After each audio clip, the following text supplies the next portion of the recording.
Igreja, que a graça e a paz da parte de Deus, o nosso Pai, e do nosso Senhor e Salvador Jesus Cristo esteja com todos. Vamos abrir a nossa Bíblia no Evangelho de Jesus Cristo, segundo Lucas, no capítulo 17, a partir do versículo 28. O tema da palavra do Senhor desta noite: porque Jesus mandou lembrar da mulher de Ló. Qual é a lição que nós temos que aprender da palavra do Senhor com esse ensinamento do Senhor Jesus Cristo? Lucas capítulo 17, eu vou ler do versículo 28 até o 33. Enquanto os irmãos estão procurando o texto, aqueles que puderem, se inscrevam no meu canal no YouTube, acione o sininho de notificações e compartilhe essa mensagem para abençoar outras vidas. Diz assim a palavra do Senhor: como também da mesma maneira aconteceu nos dias de Ló, comiam, bebiam, compravam, vendiam, plantavam e edificavam. Mas no dia em que Ló saiu de Sodoma, choveu do céu fogo e enxofre, e os consumiu a todos. Assim será no dia em que o Filho do Homem se há de manifestar. Naquele dia, quem estiver no telhado, tendo as suas alfaias em casa, não desça a tomá-las. E da mesma sorte, o que estiver no campo, não volte para trás. Lembrai-vos da mulher de Ló. Qualquer que procurar salvar a sua vida, perdê-la, e qualquer que a perder, salvá-la. Digo-vos que naquela noite estarão dois numa cama, um será tomado e o outro será deixado. Duas estarão juntas moendo, uma será tomada e outra será deixada. Dois estarão no campo, um será tomado e o outro será deixado. Pai Celestial, está linda a mensagem da Tua Palavra, que o Senhor nos edifique, revele e nos ajude com esta mensagem nessa noite, em nome de Jesus Cristo. Pode se assentar os irmãos que estão presentes. Então, com todo esse contexto, Jesus explicando para os discípulos a situação que estaria a geração quando ele voltasse,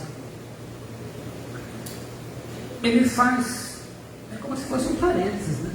Ele fala: lembrai-vos da mulher de Ló. E a pergunta é: por que ele falou isso? Esse texto da mulher de Ló a gente lê lá em Gênesis 19, do 23 ao 26. Saiu o sol sobre a terra, quando Ló entrou em Zoar. Então fez o Senhor chover enxofre e fogo da parte do Senhor sobre Sodoma e Gomorra, e subverteu aquelas cidades e toda a campina, e todos os moradores das cidades, e o que nascia na terra. E a mulher de Ló olhou para trás e converteu-se numa estátua de sal. Então Jesus se refere a isso. Fazia apenas 400 anos que o dilúvio havia ocorrido. Então a notícia ainda impactava. Mas tanto aquela geração do dilúvio, como a geração de Sodoma e Gomorra, as pessoas viviam como se Deus não existisse. Olha que Jesus fala, né, um pouquinho atrás, ele fala no versículo 27, ele fala: comiam, casavam, davam casamento, até que Noé entrou na arca. Ninguém se apercebeu. O Noé entra na arca com a família, coloca... Vocês imaginam tudo isso acontecendo? Então Jesus fala da insensibilidade espiritual, a cegueira espiritual que vai ser característica quando ele vier novamente. Então ele fala de uma forma e ele dá uma lição, porque no meio de tanta insensibilidade, quer dizer, os acontecimentos vão acontecer e as pessoas não vão notar logo de início. Então, quando acontecer o arrebatamento, vocês imaginam o noticiário falando de ETs. Já imaginam como que vai acontecer. Então, o arrebatamento, quando ele acontecer, vai ser nessa rotina que nós estamos vendo. Uma rotina de notícias ruins, de escândalos, de problemas, tudo isso. Então, só que para manifestar o anticristo, há a necessidade de que algo seja retirado da terra. E a lição da mulher de Ló, ela mostra que muita gente que acha que vai no arrebatamento, não vai. E ele dá uma lição, ele fala, lembrai-vos da mulher de Ló. Então, no meio de tudo isso, ele poderia falar, lembrai-vos do Ló, lembrai-vos de Noé, de tanta gente. Não, Jesus fala, então a gente tem que prestar atenção, que primeiramente, quem foi que disse isso? Aquele que tem a maior autoridade. Ele disse, lembrem da mulher de Ló. Então a gente fala, Senhor, o que é que nós temos que ver na mulher de Ló para o nosso tempo? O Ló, ele viveu tanto tempo na prosperidade e estava tão satisfeito no meio das pessoas ímpias, ele não era mais uma testemunha confiável para pregar a palavra de Deus, tanto que ele teve que ser arrancado, ele foi arrancado de lá. Me parece que é isso que Deus vai fazer, porque a palavra arrebatamento, traduzida como arrebatados, ela também significa arrancar violentamente, raptar. Então, me parece que em determinados momentos o Senhor tem que arrancar os negros, porque a coisa vai ficando feia. O que acontece? Esse tem sido o problema desta geração. Quando ele fala de comprar, as pessoas vivem, a gente vê que Deus tem abençoado confortavelmente, então está tudo bem, a família está bem, está tudo bem, a gente não tem outra preocupação. Ló e a família deles estavam satisfeitos e felizes, uma vida fartamente próspera, bens materiais lá em Sodoma. Os pecados horríveis da cidade não mais incomodavam eles. Eles entraram numa zona de conforto irreversível. É isso que acontece. As pessoas estão indo nas suas congregações, os que ainda vão, mas a vida deles é normal, não importa o que está acontecendo. Eles não estão se importando com a onda de pecados e de afronta que se tem feito a Deus.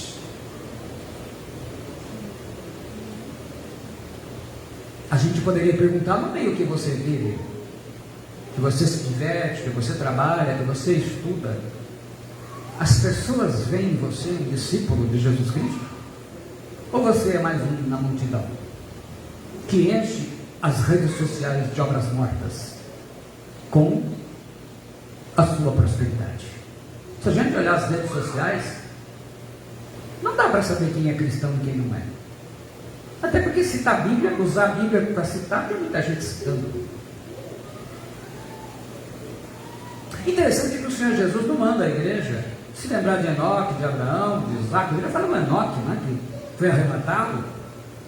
Nem Isaac, nem Moisés, nem Isaías, nem Jeremias ou Davi. Ele fala lembrar da mulher de Ló. A palavra aqui, no original, ela tem o sentido de trazer a memória, trazer a mente, é manter ou exercitar a memória. Isto é, nunca se deve esquecer. É como se Jesus estivesse dizendo, ó, não se esqueçam do que aconteceu com a mulher de Ló. A grande maioria das pessoas, elas não gostam de ser corrigidas ou advertidas. Então, hoje, as pessoas se contentam em ouvir uma mensagem da palavra de Deus de autoajuda, que é o que mais está bombando nas redes sociais. A gente às vezes vê, em determinadas situações que está precisando, a gente vê uma mensagem que é de autoajuda, aquelas mensagens que as pessoas choram, porque você tem que fazer assim, você tem que cuidar disso, viva assim, faça isso. Bomba, aquilo tem milhares, chega às vezes até 1 milhão de pessoas, de visualizações. Mas uma mensagem profética nem sempre está assim. A palavra do Senhor fala em Provérbios 19 e 20, ouve o conselho e recebe a correção, para que no fim seja sábio. Provérbios 12, 1 diz, o que ama a instrução ama o conhecimento, mas o que odeia a repreensão é estúpido. Provérbios 9, 8 diz, não repreende o escarnecedor, para que não te odeie, repreende o sábio, e ele te amará. Então é essencial prestar atenção no que Jesus nos diz. Primeiramente a gente olha o caráter de quem falou, Jesus. Qual que é o propósito? É promover um senso de vigilância e de avaliação, autoavaliação, você olhar para si mesmo. Em Marcos 13:37 ele fala: e as coisas que vos digo a todos, vigiai. Agora a pergunta então da mensagem: por que Jesus mandou a igreja lembrar da mulher de Ló? Essa advertência do Senhor Jesus, ela tem 4 revelações importantes, ou 4 lições que a gente pode extrair olhando a situação. A primeira: os privilégios não podem salvar ninguém. A mulher de Ló, ela teve muitos privilégios na sua vida em Sodoma. Ela conheceu o único Deus verdadeiro numa época de muita idolatria, como nós estamos vivendo hoje. Desde esse tempo, a população mundial, ela sempre adorou ídolos. A população sempre gostou de adorar imagens de deuses e deusas e coisas sagradas. Isso é próprio do ser humano, infelizmente. A Síria adorava o deus Assur.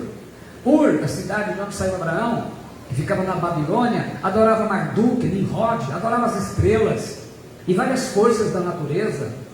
Agora, como os índios, né? Adoravam o sol, a lua, adoravam o fogo, adoravam Xamás, que era o deus sol, adorava Sim, que era o deus lua, ou a deusa lua, e Singal, que era essa deusa lua, que eles adoravam como Nina, deusa mãe, de onde veio o nome da cidade Nínive. Então, muitas cidades, elas recebem o nome por causa da adoração de um ídolo, que na verdade é um principado. Segundo a tradição dos antigos hebreus, a mulher de Ló se chamava Adite e foi nascida lá em Sodoma. Portanto, era uma sodomita. Ela era esposa do sobrinho de Abraão, que foi chamado do amigo de Deus, pai da fé. E ela, com certeza, vivenciou muitas das experiências com Deus do tio do seu esposo. Alguns estudiosos creem que quando Abraão teve aquela experiência com Deus, em Gênesis 12:1, ela teria testemunhado: ora, o Senhor disse a Abraão: sai da tua terra, da tua parentela e da casa de teu pai, para a terra que eu te mostrarei. E uma experiência incrível na vida dele, ela viu. Até porque eles vão caminhar juntos um bom tempo. Quando o seu marido, Ló, ele foi sequestrado por 4 reis, ele teve um livramento de Deus fantástico. Ela testemunhou, naturalmente. Em Gênesis 12, 14 e 16, diz assim: também tomaram a Ló, que habitava em Sodoma, filho do irmão de Abrão, e os seus bens, e foram-se. Então, além de levar o Ló, ainda levou as coisas que ele tinha. Ouvindo, pois, Abrão que o seu irmão estava preso, armou os seus criados, nascidos em sua casa, 318, e os perseguiu até Dan, e tornou a trazer todos os seus bens, e tornou a trazer também Ló, seu irmão, quer dizer, o seu sobrinho, e os seus bens, e também as mulheres e o povo. Então, naturalmente que nesse tempo em que ele foi levado, 4 reis, Anrafel, né, de Sinar, Arioque, de Elazar, Kedorlaomer, de Elão e Tidal, de Goim. Ela deve ter visto 318 servos bem treinados venceram 4 exércitos. Gente, foi o poder de Deus. Quando Abraão ouve a notícia: olha, prenderam seu sobrinho, levaram as coisas, levaram as mulheres, ele catou 318 que ele tinha lá, servos criados, treinados para a batalha, vamos lá. E Deus deu a graça e eles venceram. Quando Abraão trouxe o dízimo e recebeu do rei e sacerdote Melquisedeque pão e vinho, ela estava lá, em Gênesis 14, 18, 20. E Melquisedeque, rei de Salém, trouxe pão e vinho, e era este sacerdote do Deus Altíssimo, e abençoou-o e disse: bendito seja Abraão pelo Deus Altíssimo, o possuidor dos céus e da terra, e bendito seja o Deus Altíssimo que entregou os teus inimigos nas tuas mãos. Está escrito? Claro, né? E Abraão deu-lhe o dízimo de tudo. Então mostrou, essa é uma experiência, ela viu tudo isso. A mulher de Ló, dito aí que queria se chamar Adite, conviveu com tanta experiência de Deus na sua família. Aí vem a pergunta: qual foi o resultado disso? Nenhum. A fé desta mulher era uma fé religiosa, era uma fé pagã, que não produziu frutos espiritualmente. A mulher de Ló, ela não aproveitou nada. Ela viveu como ímpia e não achou lugar de arrependimento. E, portanto, ela perdeu a graça da salvação. Como disse João Calvino, o mesmo sol que derrete a cera endurece o barro. O mesmo sol que faz a árvore vivente crescer, seca a árvore morta e a prepara para queimar. Nada endurece mais o coração do homem do que uma familiaridade estéril com as coisas sagradas. Aquelas pessoas que têm convívio com as coisas espirituais na igreja, não mudam de vida, elas se tornam piores, como esta mulher. Então a primeira coisa que nós estamos aprendendo, que o fato de eu ter contato com coisas sagradas, se isso não redundar numa verdadeira experiência pessoal, de nada adianta. Qual que é a vantagem de você pertencer a uma família evangélica, se você não se converteu realmente a Jesus, não teve o novo nascimento? Qual é a vantagem de estar frequentando uma igreja que prega o evangelho do reino de Deus, se você não nasceu de novo? Qual é a vantagem de amar, adorar, estar cantando no altar, no ministério de louvor, se não produz frutos dignos de arrependimento dos seus pecados? Qual é a vantagem de ser filho, primo, sobrinho, tio, pai de pastor, de profeta, de apóstolo, se vive como ímpio? Qual que é a vantagem? Deus não tem netos e nem sobrinhos. Deus tem filhos. É inútil ser filho de pais cristãos. Você precisa ensiná-los a ter um relacionamento com o Senhor Jesus Cristo. E esse tem sido o problema dessa geração na formação dos filhos. Os filhos não são discípulos. Estão aprendendo a ser cantores, estão aprendendo a ser um monte de coisa, menos discípulos. E aí, quando se tornam maiores de idade, eles vão para o mundo, vão cantar para o mundo. Eu estava vendo que a maior parte assim, dos mais extraordinários cantores do mundo, não só brasileiros, mas do mundo mesmo, eles saíram de igrejas evangélicas. Entre eles, Elvis Presley, que é tido como o maior deles, é um dos que mais vendeu disco ao lado dos Beatles, né? Que também tinha dois que eram de igreja, inclusive depois se tornou praticamente um ateu. Mas eles nasceram em banco de igreja. Vendo a situação terrível, espiritual do marido, a sua esposa, eu vou contar uma coisa interessante. O Charles Darwin, quando ele publicou aquele livro, A Origem das Espécies, falando da evolução científica das espécies, e negando Deus, todo mundo pensa que Charles Darwin era ateu. Então falei, ele era um ímpio ateu. Eu fui ver quem era esse cara. Ele queria ser pastor e começou a estudar teologia na Universidade de Cambridge, na Inglaterra. Parou o curso e passou a estudar geologia e biologia. E ele começou a questionar tudo, inclusive ele não aceitava que Jesus Cristo é Filho de Deus. A esposa dele, que era uma cristã, muito cristã mesmo, fervorosa, Emma Darwin, ela escreveu o seguinte para o marido dela: há perigo em desistir da revelação e abandonar o que foi feito em seu benefício, como também de todo mundo, se referindo à obra de Cristo. Eu seria a pessoa mais infeliz se soubesse que não nos pertencemos um ao outro para todo sempre. Ela quis dizer, eu vou passar a eternidade com Cristo e você não. Então a gente vai se separar. E infelizmente isso aconteceu. Então assim, Charles Darwin esteve muito envolvido com as coisas sagradas. Mas o que adiantou isso? Ele abriu mão de tudo isso. William Burnham, ele escreveu o seguinte, um inglês cristão: ninguém mergulha tão profundamente no inferno como aqueles que chegam perto do céu, visto que caem de maior altura. Então muitas vezes as pessoas estão envolvidas com as obras da igreja, com isso, depois elas abandonam tudo, largam, ficam desgostosas, porque nunca experimentaram verdadeiramente o novo nascimento. Você tem uma Bíblia? Milhões de pessoas no mundo inteiro não têm uma Bíblia.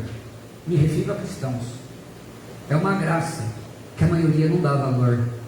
Imagina que a gente consegue passar a semana, a gente não pega a palavra do Senhor. Você tem uma igreja, uma congregação onde se congregar, e tem um pastor que ora por você. Milhões de cristãos espalhados pelo mundo não têm um local para se congregar, por causa da perseguição, como é na China, na Coreia do Norte, nos países árabes, alguns países na África, vivem como ratos nos porões, fugindo da polícia, e só podem cantar baixinho para não ser descobertos. Jesus disse o seguinte em Lucas 12:48: aquele, porém, que não soube a vontade do seu Senhor e fez coisas dignas de reprovação, levará poucos açoites. Mas aquele a quem muito foi dado, muito lhe será exigido, e aquele a quem muito se confia, muito mais lhe pedirão.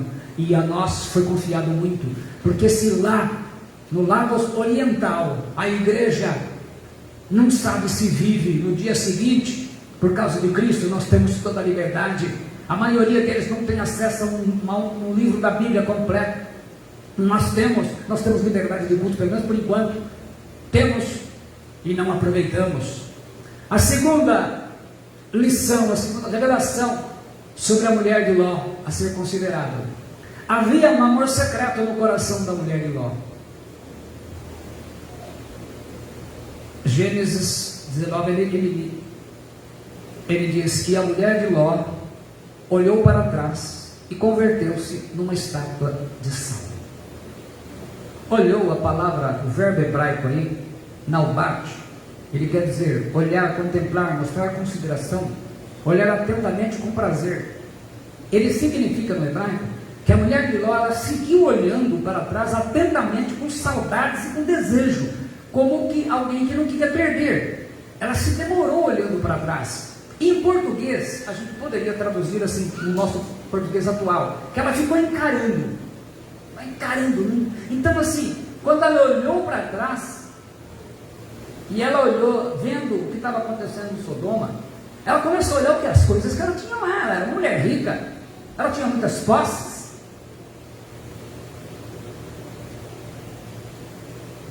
O que havia por detrás do olhar da mulher de Ló? Foi o que revelou o que tinha no coração dela. Ela tinha um outro amor muito maior do que o do Senhor. João escreveu na sua primeira carta à igreja, capítulo 2, versículos 15 e 16: não ameis o mundo nem as coisas que há no mundo. Se alguém amar o mundo, o amor do Pai não está nele. Porque tudo que há no mundo, a concupiscência da carne, os desejos carnais, a concupiscência dos olhos. Aqui começou o problema da mulher de Ló, né?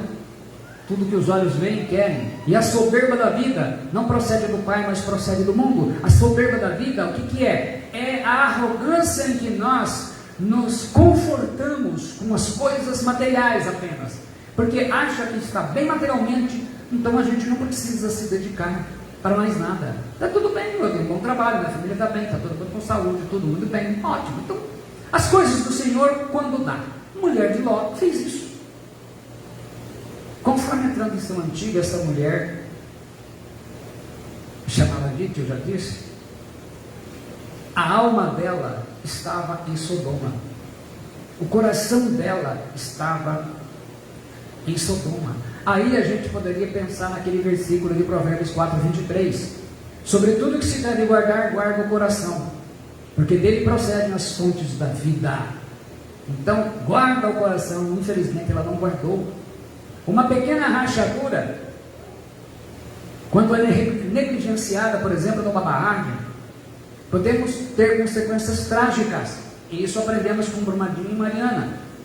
As pessoas, especialmente as pessoas que viviam lá e os responsáveis,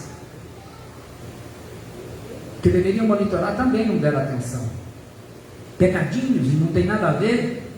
Hoje as pessoas buscam coisas, quando a gente fala da soberba da vida, buscam apenas coisas que satisfaçam o seu desejo. O caráter de cada um é revelado pelo que tem no coração. Jesus escreve em Mateus, fala, né? Mateus anotou e escreveu para nós, 22, 23, do capítulo 6, são os olhos a lâmpada do corpo. Se os teus olhos forem bons, todo o teu corpo será luminoso. Se porém os teus olhos forem maus, todo o teu corpo estará em trevas. Portanto, caso a luz que em ti há sejam trevas, que grandes trevas serão. O seu coração estava preso nas riquezas, em tudo aquilo que era de conforto, nos gados. Eu imagino todas as coisas que ela tinha. Quer dizer, ela não se preocupou de forma nenhuma, em momento algum, em salvar a alma, como o anjo disse. O anjo disse para ela: salva a tua vida, a tua alma. Ela se preocupou o quê? A olhar para trás, lamentando tudo o que deixara. As propriedades, imagina a casa suntuosa, um palácio que ela devia morar, as propriedades, os animais, os empregados. Imagina aquela mulher sendo servida pelos servos e servas à sua disposição. Ela imaginou: estou correndo para um lugar estranho, ermo, de montanha, a vida dura que eu vou levar. Em nenhum momento eles se preocuparam que eles estavam num lugar onde tinha bestialismo, pedofilia, homossexualismo, lesbianismo, adultérios, estupros, fornicação, idolatria. Eles não se preocuparam com isso. O importante é que eles estavam bem. Então a primeira coisa que nós, eu acho que a segunda, dentro do que nós estamos ouvindo, é a preocupação. E quando Jesus manda nos lembrar da mulher de Ló, é de ver que nós vivemos numa sociedade e o mundo cada vez mais está se tornando um mundo maligno, que tem prazer de fazer as coisas erradas. E que a gente olha, você olha os governos cada vez mais corruptos e corruptores. Você olha a população cada vez mais sendo corrompida e aceitando, e pior, buscando sempre as coisas materiais a qualquer preço. Gênesis 18:20 diz: disse mais o Senhor: porquanto o clamor de Sodoma e Gomorra se tem multiplicado, e porquanto o seu pecado se tem agravado muito, descerei agora e verei se com efeito tem praticado segundo o seu clamor, que é vindo até mim, e se não, sabê-lo-ei. Foi quando Abraão intercedeu e falou: Senhor, você vai destruir a cidade lá, os justos com os ímpios?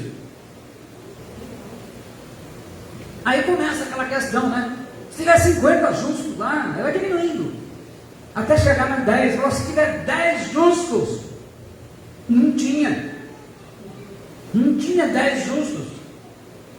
Olha o nosso tempo, as pessoas estão fazendo tudo hoje, aquilo que agrada a si mesmas.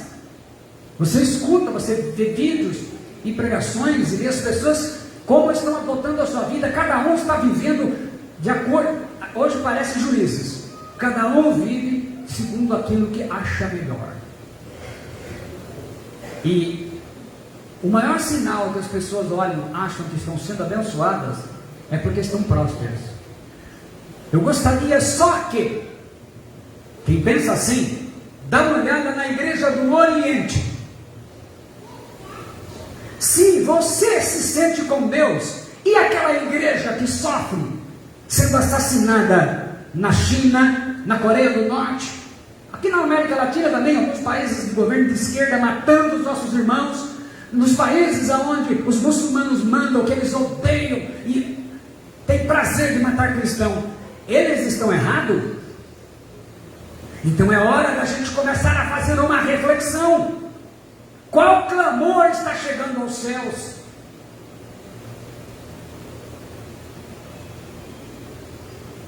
E diz mais a Escritura: mas antes que se deitassem, Gênesis 19, 4 e 5, os homens daquela cidade cercaram a casa, os homens de Sodoma, tanto os moços como os velhos, sim, todo o povo de todos os lados, e chamaram a Ló e disseram: onde estão os homens que a noitinha traem tua casa? Traze-os para fora a nós, para que abusemos deles. Eram anjos. Os anjos, quando chegaram lá, não tinham o que fazer com aquela sociedade. A sociedade chegou no máximo.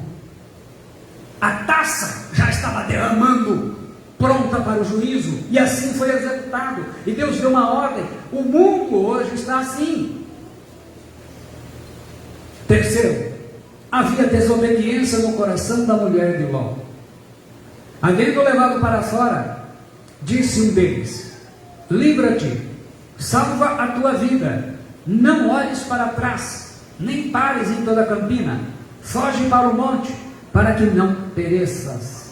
E a mulher de Ló olhou para trás e converteu-se numa estátua de sal.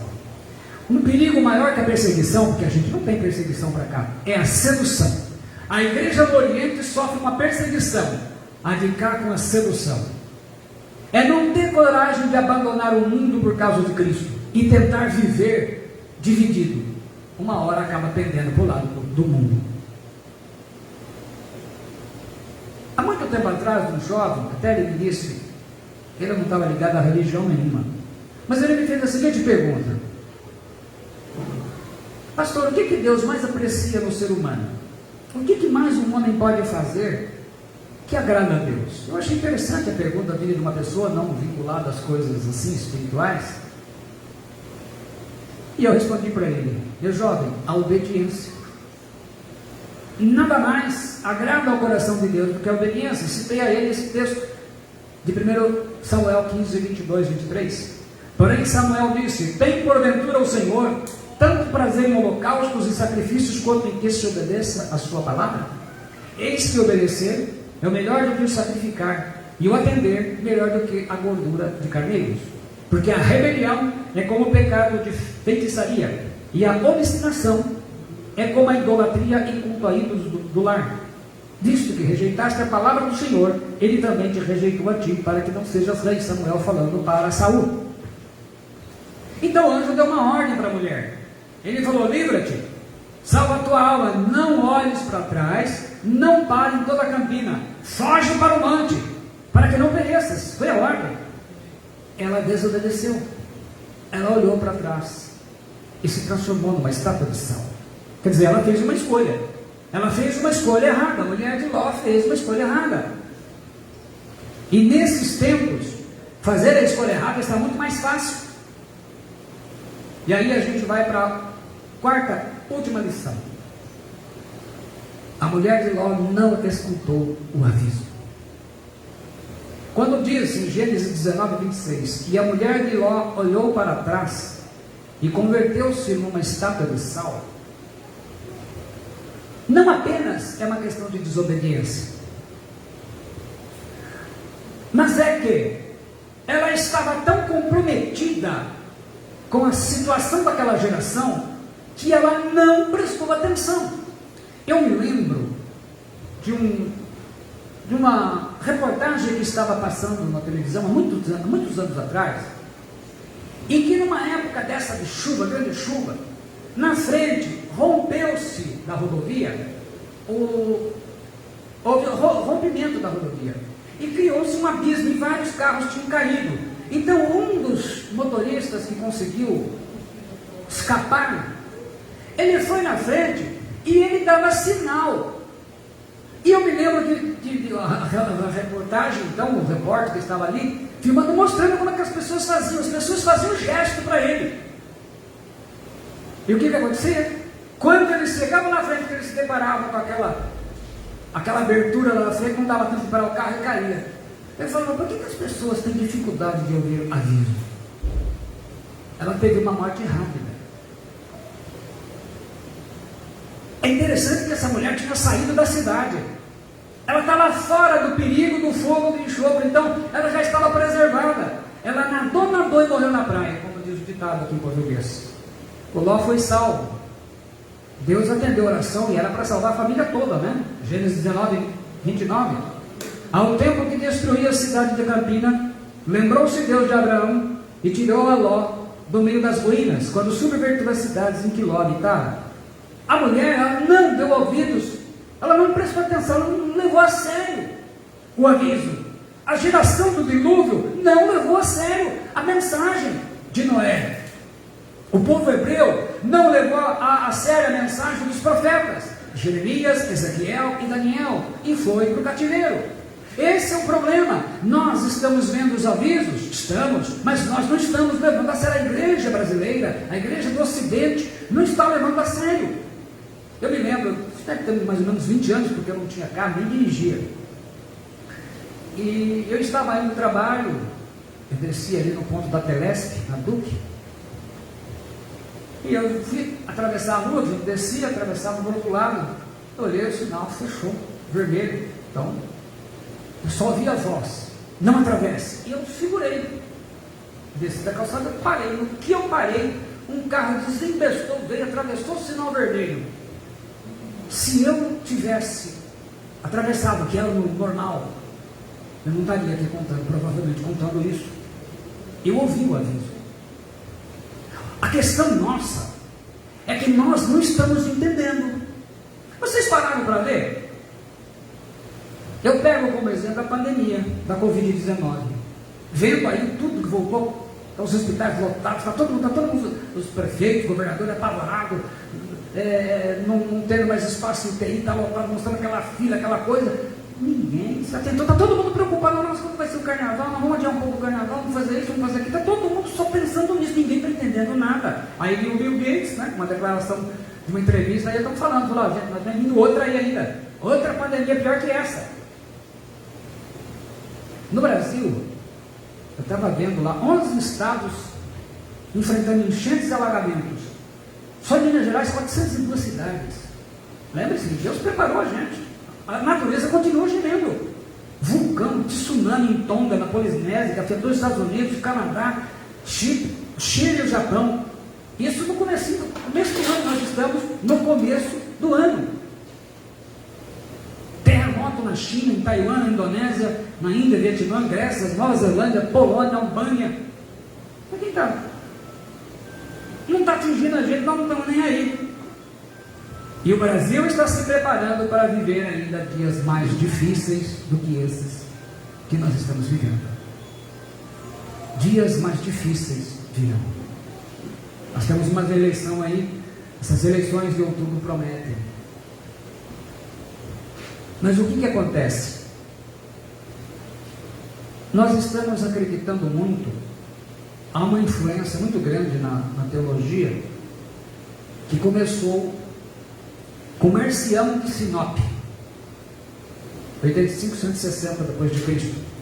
Ele desenvolveu uma teologia chamada marcionismo, aonde ele dizia que tinha dois deuses distintos, do Antigo Testamento e do Novo. Então ele achava muito cruel o Deus do Antigo Testamento. E o que ele fez? Ele rasgou o Antigo Testamento e retirou do Novo Testamento todas as citações do Novo. Quer dizer, ele tirou um terço, porque um terço do Novo Testamento é a citação do Antigo Testamento. Quer dizer, quando você lê 3 versículos, é citação do Antigo. E então começou-se a olhar aquela situação de um Deusinho maravilhoso, Deus amoroso, Deus é tudo isso. Só que as pessoas estão abusando da misericórdia de Deus. Então, estão fazendo e vivendo.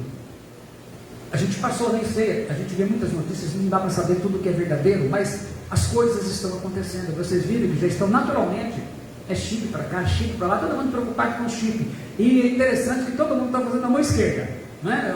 Todos os vídeos que eu vi, todo mundo faz chip na mão esquerda, porque como o Apocalipse está na mão direita, marca o chip. Ninguém percebe o que está acontecendo. A humanidade está sendo preparada.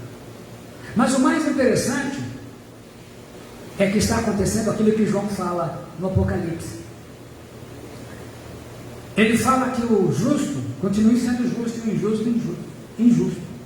Está havendo uma polarização. Quem é de Deus está se tornando melhor e quem não é, está voltando. Muitos são os chamados, porém poucos os escolhidos. E ele fala, os primeiros serão os últimos e os últimos serão os primeiros. Pessoas que foram salvas e se converteram tecnicamente há muito tempo, provavelmente hoje já não querem nem mais saber de estar nas coisas do Senhor. Mas tem uma geração que Deus está chamando, gente sedenta de Deus, são os trabalhadores da última hora, estão vindo para dar os frutos dignos do reino de Deus. Então, o que a gente aprende com a mulher de Ló, que privilégio não salva ninguém, ter contato com o sagrado, mas não ser santificado não vale nada. Ouvimos mensagens, pregamos mensagens. A mulher de Ló, ela viveu com Abraão, um amigo de Deus, e terminou numa estátua de sal. Geazi viveu com o profeta Eliseu e morreu leproso, ou agora com hanseníase. Nadab e Abiú filhos do sumo sacerdote Arão, escolhido pelo próprio Deus, morreram no altar por oferecer fogo estranho ao Senhor. Demas viveu com o apóstolo Paulo e largou tudo para viver no mundo, em Tessalônica. Judas Iscariotes viveu com Jesus, foi discipulado por Jesus, o traiu e se suicidou. Nem sempre estar consagrado com o que é melhor ajuda, se isso não redundar em benefício. Deus nos coloca pessoas importantes e a gente tem que aproveitar sempre para que isso traga melhorias espirituais na nossa vida. O coração da mulher de Ló tinha um grande amor oculto que não era o Senhor, era o mundo. Ela desobedeceu e ela não levou a sério os avisos. Esse é o problema. E o que podemos dizer nesse momento? Nós vamos estar passando por momentos difíceis, e eu tenho certeza que cada um tem passado por dificuldades, mas é momento da gente se lembrar daquilo que o apóstolo Paulo fala em Efésios 5,14. Por isso diz: desperta tu que dormes, e levanta de dentre os mortos, e Cristo te esclarecerá. Despertar espiritualmente, olha ao seu redor que as coisas estão acontecendo, você pode não perceber, você pode talvez não estar atento. A mulher de Ló, ela viveu tão profundamente os prazeres desta vida, que ela não conseguiu renunciar, mesmo sabendo que poderia morrer. Ela correu o risco, ela pagou para ver, e morreu, e foi para o inferno. Hebreus 10:25 diz: não deixando a nossa congregação, como é costume de alguns, antes admoestando-nos uns aos outros, e tanto mais quanto vedes que se vai aproximando aquele dia. Quer dizer, a gente deveria estar atento, que todos os eventos, todos os acontecimentos do mundo, nós estamos aí na iminência, que todo mundo fica, vai ter ou não vai ter guerra entre Estados Unidos e Rússia? Meu Deus, hein? Ucrânia, rumores de guerra, se preparam, todas as coisas, o ambiente está sendo preparado. Os judeus estão dizendo que o Messias vai ser revelado. Jesus apontou para a nossa geração. Na verdade vos digo que não passará esta geração sem que todas essas coisas aconteçam. De Adão a Cristo, 4.000 anos. Assim que muitos têm entendido há muitos anos. De Cristo até os nossos dias são mais 2.000, são 6.000 anos. O milênio seria o milênio sabático. Então, nós estamos na proximidade disso.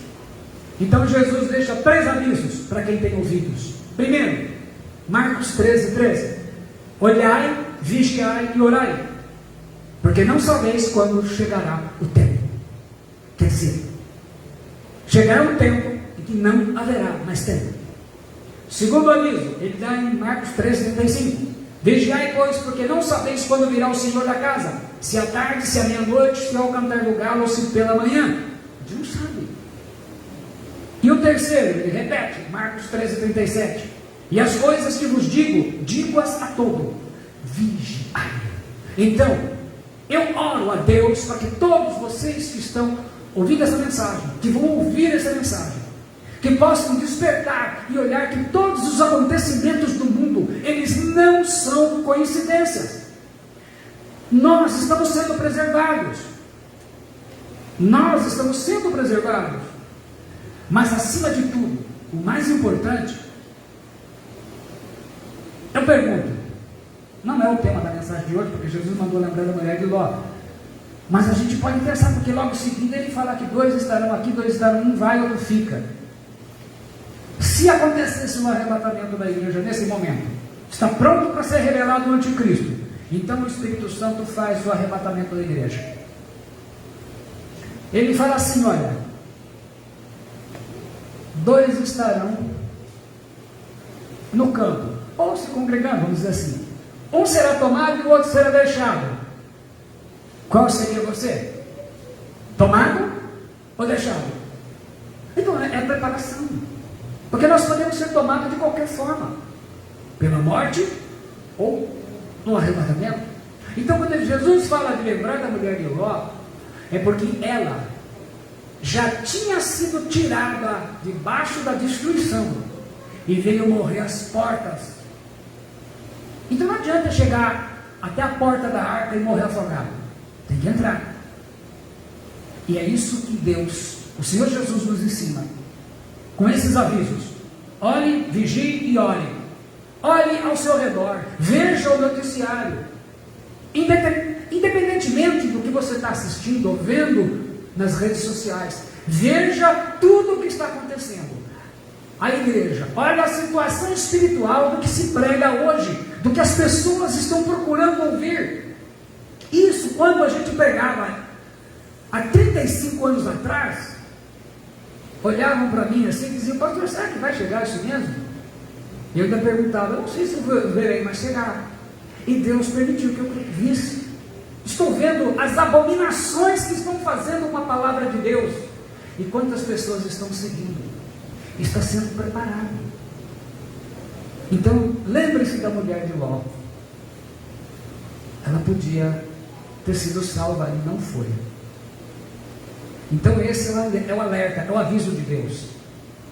Muito em breve, nós vamos ouvir a voz do arcanjo e o ressoar da trombeta de Deus. Os mortos em Cristo vão ressuscitar, e depois nós, os vivos, os que nasceram de novo, seremos transformados e todos juntos subiremos ao encontro do Senhor Jesus. Então que Deus possa ter, através desta mensagem, feito pelo menos você refletir no tipo de vida que você tem levado na presença dele. Pai Celestial, em nome do Senhor Jesus Cristo, eu te agradeço pela mensagem. Oro e abençoo cada vida que recebeu essa mensagem e que vai recebê-la. Que seja abençoado, que o Senhor desperte o seu espírito, desperte a sua alma para as coisas verdadeiramente valorosas, e que aprendamos com o exemplo da mulher de Ló. Em nome de Jesus Cristo, amém. Deus te abençoe. Glórias ao Senhor.